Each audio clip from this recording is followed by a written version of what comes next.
अवकल समीकरण 1 + y² dx बराबर tan inverse y minus x d y का व्यापक हल ज्ञात कीजिए। अवकल समीकरण क्या होता है?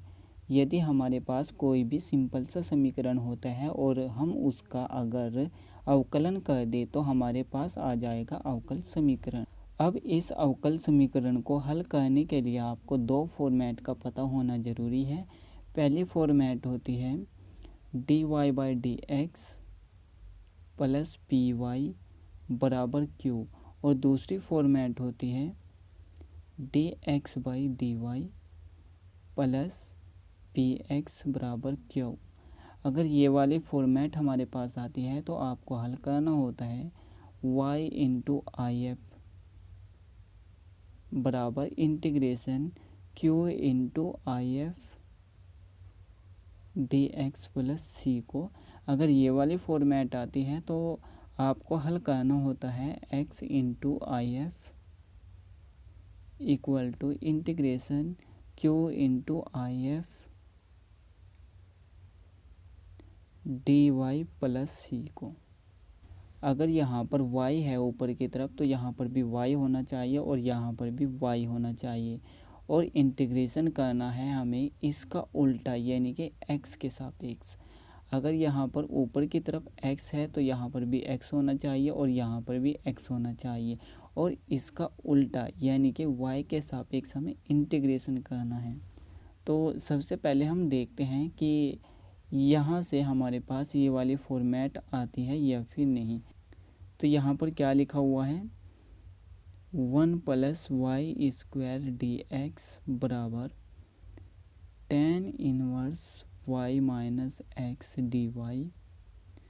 अब हमें dy/dx को लाना है तो dx को इस तरफ लेकर आएंगे और इसको इस तरफ ले आएंगे तो dx भाग में जाएगा तो ये हो जाएगा dy/dx बराबर। अब यहाँ से इसको इस तरफ लेकर आएंगे तो ये भी इसके भाग में चला जाएगा तो ये हो जाएगा 1 + y² by tan inverse y minus x. अब हमें क्या करना है, एक बार इसको 1 के बटे में लिखना है और एक बार y² के बटे में लिखना है तो ये हो जाएगा dy/dx बराबर 1/tan inverse y minus x plus y² बटे में हो जाएगा tan inverse y minus x. अब देखिए जो यहाँ पर होता है p के साथ में वो y होता है। अगर हम यहाँ से इस वाले फलन को इस तरफ लेकर आए तो यहाँ पर y² आएगा ना कि y। अगर यहाँ से इस वाले फलन को इस तरफ लेकर आए तो यहाँ पर तो y है ही नहीं तो यहाँ से ये कंडीशन गलत हो गई तो हमें दूसरी फॉर्मेट का यूज करना है यानी कि dx/dy वाली फॉर्मेट का। तो इसके लिए हम क्या करेंगे, dy को इस तरफ लेकर आएंगे तो ये भाग में चला जाएगा तो ये हो जाएगा dx/dy बराबर। अब इसको हम दूसरी तरफ लेकर जाएंगे तो ये भाग में चला जाएगा तो ये हो जाएगा tan inverse y minus x, इसके भाग में आ जाएगा 1 + y²। अब हमें क्या करना है, एक बार 1 + y² को tan इनवर्स y के बटे में लिखना है और एक बार x के बटे में लिखना है तो ये हो जाएगा dx/dy बराबर tan इनवर्स y बटे में 1 + y² माइनस x/1 + y²। अब देखिए यहाँ पर हमें x की ज़रूरत पड़ेगी तो x वाले फंक्शन को हम इस तरफ लेकर आएंगे क्योंकि ऊपर की तरफ क्या है x, तो इसलिए x वाले फंक्शन को ये इस तरफ लेकर आएंगे तो ये हो जाएगा dx/dy। ये इस तरफ आएगा तो प्लस में चला जाएगा क्योंकि इस तरफ माइनस में है, प्लस हो जाएगा x/1 + y² बराबर में क्या रह जाएगा tan इनवर्स y बटे में 1 + y²। अब देखिए dx/dy है तो यहाँ पर भी dx/dy है। उसके बाद में px, x को छोड़ देंगे, जो भी p होगा उसको यहाँ पर लिखेंगे तो x को छोड़ देंगे तो p कितना आया प्लस का 1/1 + y²। तो p हो गया 1/1 1 प्लस वाई स्क्वायर। अब क्यू को देखना है, क्यू क्या है, जो एक साइड में लिखा हुआ होता है, तो ये हो गया क्यू, यानी कि tan inverse y by 1 plus Y square. अब हमें इसको कुछ इस तरह से हल करना है, लेकिन उससे पहले हमें ज़रूरत पड़ेगी आई एफ की, तो आई एफ निकाल लेते हैं। आई एफ क्या होता है, ई की पावर इंटीग्रेशन पी। देखिए इंटीग्रेशन यहाँ पर y के सापेक्ष में हुआ है, तो यहाँ पर भी इंटीग्रेशन y के सापेक्ष में ही होगा। e की पावर इंटीग्रेशन p क्या है, 1/1 plus Y square, 1/1 plus Y square dy। e की पावर 1/1 प्लस वाई स्क्वायर का इंटीग्रेशन होता है tan इनवर्स y। ये डायरेक्ट इंटीग्रेशन होता है। अगर यहाँ पर x होता तो यहाँ पर x आ जाता, अगर यहाँ पर t होता तो यहाँ पर t आ जाता, तो ये डायरेक्ट इंटीग्रेशन होता है। अब हमें इसका यूज करना है। अब लिख देंगे यहाँ पर x इंटू आई एफ बराबर integration q into I F D Y plus C. X को जुका तो लिखेंगे, आई एफ क्या है, ई की पावर tan इनवर्स वाई बराबर इंटीग्रेशन क्यू हमारा है tan inverse y, tan inverse y बटे में है 1 प्लस वाई स्क्वायर गुणा में आई एफ। आई एफ क्या है, ई की power tan inverse y plus में सी। लेकिन यहाँ पर डी वाई भी लगाना है, क्योंकि y के सापेक्ष इंटीग्रेशन करना है। अब हम क्या करेंगे, इस इंटीग्रेशन वाले को i मान लेंगे, क्योंकि इंटीग्रेशन का फर्स्ट लेटर होता है i, तो हम उसके स्थान पर i लिख सकते हैं और इसको अलग से हल कर सकते हैं। तो ये हो जाएगा x इंटू ई की पावर tan इनवर्स y बराबर, इसको i मान लेंगे, प्लस c, इसको हम समीकरण 1 मान लेंगे। तो i क्या लिखा हुआ था, integration tan inverse y by 1 plus Y square into E की power tan inverse y dy। ये हमारा इंटीग्रेशन लिखा हुआ था, जो कि हमने i मान लिया। अब हमें यहाँ पर कोई ऐसा फलन लेना है जिसको t मानने के बाद और अवकलन करने के बाद यहीं से कोई फलन आ जाए। अगर हम tan इनवर्स y को t मान ले तो हमारे पास आ जाएगा 1/1 प्लस वाई स्क्वायर। माना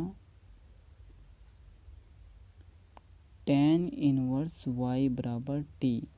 अब हमें इसका y के सापेक्ष अवकलन करना है, क्योंकि y के सापेक्ष ही हम इंटीग्रेशन कर रहे हैं। y के सापेक्ष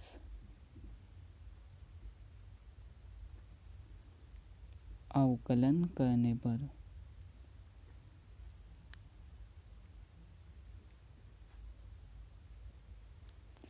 tan इनवर्स y का अवकलन डायरेक्ट होता है 1/1 प्लस वाई स्क्वायर बराबर t का अवकलन dt बाई dy। जिसका अवकलन करना है उसको ऊपर लिखना है और जिसके सापेक्ष अवकलन करना है उसको नीचे लिखना है। अब देखिए हमें यहाँ पर किसकी ज़रूरत है और किसकी नहीं, तो dy की ज़रूरत है और यहाँ पर 1/1 प्लस वाई स्क्वायर की ज़रूरत है। तो 1/1 प्लस वाई स्क्वायर तो है, लेकिन dy को हम इस तरफ से इस तरफ लेकर आ जाएंगे, तो ये हो जाएगा 1/1 प्लस वाई स्क्वायर dy गुणा में आ जाएगा, यहाँ पर रह जाएगा dt। अब हमें tan इनवर्स y के स्थान पर t को रखना है, यहाँ पर भी और यहाँ पर भी, और 1/1 प्लस वाई स्क्वायर dy के स्थान पर dt को रखना है, यानी कि यहाँ पर क्या है 1/1 प्लस वाई स्क्वायर और dy, इसके स्थान पर dt को रखना है। तो ये हो जाएगा i बराबर इंटीग्रेशन, यहाँ पर t रखेंगे, ये तो ख़त्म हो जाएगा, t इनटू में क्या बचेगा e की पावर t, और बाद में क्या आ जाएगा dt, क्योंकि dy जो है dt में बदल गया। अब यहाँ पर दो फलन हो चुके हैं, इसका हमें इंटीग्रेशन करना है आइलेट के हिसाब से। आइलेट, आई का मतलब होता है इन्वर्स वाले फलन, जैसे कि साइन इन्वर्स, कोस इन्वर्स। एल मतलब लॉग वाले फलन, जैसे कि log x, log y। ए मतलब होता है अलजेब्रा, यानी कि ABCD के अक्षर x y z। टी मतलब ट्रिग्नोमेट्री, यानी कि त्रिकोणमिति, साइन एक्स, कोस एक्स आदि। ई मतलब ई वाले फलन। यहाँ पर देखिए ई वाला फंक्शन जो है वो यहाँ पर सबसे लास्ट में आ रहा है, तो इसको हम सेकंड फंक्शन मान लेंगे। और जो पहले आ रहा है ये टी है, यानी कि ABCD का अक्षर है, तो ये है अलजेब्रा, तो ये पहले आ रहा है तो इसको हम फर्स्ट फंक्शन मान लेंगे। तो ये हो जाएगा फर्स्ट और ये हो जाएगा सेकंड। अब हमें यहाँ पर एक फॉर्मूला यूज करना है, वो फॉर्मूला क्या होता है, इंटीग्रेशन फर्स्ट फंक्शन और सेकंड फंक्शन। अगर हमें इसका इंटीग्रेशन करना है तो इसको कैसे करेंगे, पहले फंक्शन को छोड़ना है, दूसरे का इंटीग्रेशन करना है, माइनस करना है इंटीग्रेशन, पहले फंक्शन का अवकलन करना है और इंटीग्रेशन करना है दूसरे फंक्शन का, और इस पूरे का इंटीग्रेशन। यहाँ पर x के सापेक्ष इंटीग्रेशन हो रहा है, लेकिन यहाँ पर t के सापेक्ष इंटीग्रेशन हो रहा है, तो यहाँ पर dt करके आ जाएगा। तो फर्स्ट फंक्शन को छोड़ देंगे, यानी कि t को छोड़ देंगे। सेकंड का इंटीग्रेशन, यानी कि e की पावर t का इंटीग्रेशन t के सापेक्ष में, माइनस का चिन्ह लगा देंगे। अवकलन करना है फर्स्ट फंक्शन का टी के सापेक्ष में, क्योंकि टी के सापेक्ष में इंटीग्रेशन कर रहे हैं तो टी के सापेक्ष में ही अवकलन करना है। टी का अवकलन, जिसका अवकलन करना होता है उसको ऊपर की तरफ लिखा जाता है, और जिसके सापेक्ष अवकलन करना होता है उसको नीचे की तरफ लिखा जाता है। इनटू इंटीग्रेशन करना है सेकंड फंक्शन का, क्या है e की पावर t dt, और अब इस पूरे का इंटीग्रेशन करना है। t e की पावर t का इंटीग्रेशन e की पावर t ही होता है। e वाले फंक्शन का इंटीग्रेशन हमेशा सेम होता है, यानी कि जिसका इंटीग्रेशन करना होता है वो ही इसका इंटीग्रेशन हो जाता है। अवकलन में भी ऐसा ही होता है। माइनस इंटीग्रेशन t का अवकलन t के सापेक्ष एक हो जाएगा, जैसे x का अवकलन x के सापेक्ष एक होता है, वैसे ही y के सापेक्ष y का अवकलन एक होगा और t के सापेक्ष t का अवकलन एक होगा। इनटू सेम रहेगा। अब इस पूरे का इंटीग्रेशन करना है t के सापेक्ष, t इंटू ई की पावर t माइनस, यहाँ पर e की पावर t है तो इसका इंटीग्रेशन सेम रहेगा, और इंटीग्रेशन करने के बाद में हमेशा प्लस c को लगाया जाता है। अब हमें क्या करना है, इस फलन को उस चर राशि में बदलना है जो चर राशि यहाँ पर हमें दे रखी थी। जैसे y चर राशि है यहाँ पर, तो हमें यहाँ पर भी y में ही बदलना है, यानी कि t का मान यहाँ पर हमें दोबारा रखना है जो कि हमने मान रखा था। तो t के स्थान पर क्या रखना है, tan इनवर्स y को। तो ये हो जाएगा tan inverse y into E की power tan inverse y minus E की power tan inverse y plus c।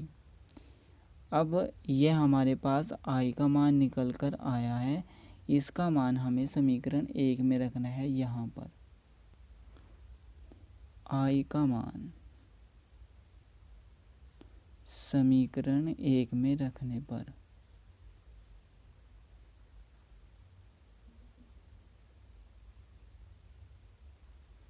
ये हो जाएगा x इंटू ई की पावर टेन इनवर्स y बराबर i के स्थान पर आ जाएगा ये tan inverse y into E की power tan inverse y minus E की power tan inverse y plus सी।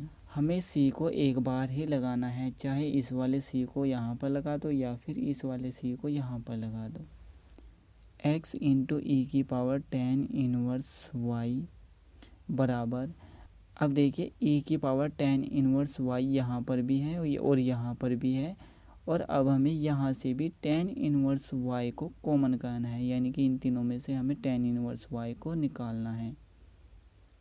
तो टेन इनवर्स y ई की पावर में ये कॉमन हो जाएगा, तो यहाँ पर क्या बचेगा टेन इनवर्स y माइनस यहाँ पर बचेगा एक, क्योंकि कोई भी संख्या हो उसकी गुणा में हमेशा एक होता है, प्लस सी। अब देखिए जिसको भी हम कॉमन कर रहे हैं उसका मतलब होता है कि उसी संख्या से हमें भाग करना होता है। तो इसको भी हमने भाग कर दिया, इसको भी भाग कर दिया। जब हम इसको भाग करेंगे इसी से तो हमारे पास एक आएगा, और जब हम इसको भाग करेंगे तो नीचे की तरफ आ जाएगा ई की पावर टेन इनवर्स y। अब हम क्या करेंगे, ई की पावर टेन इनवर्स y को इस तरफ लेकर आएंगे तो ये भाग में चला जाएगा, क्योंकि इस तरफ गुणा में है। तो ये हो जाएगा x इंटू ई की पावर टेन इनवर्स y, ये बटे में आ जाएगा ई की पावर टेन इनवर्स y बराबर, यहाँ पर रह जाएगा ten inverse y minus one, plus इसको हम ऊपर लेकर जाएंगे तो जो घात यहाँ पर लिखी हुई है वो ऊपर आकर के माइनस में हो जाएगी। अगर यहाँ पर माइनस में है तो ऊपर आकर के प्लस में हो जाएगी, तो ये माइनस में हो जाएगी।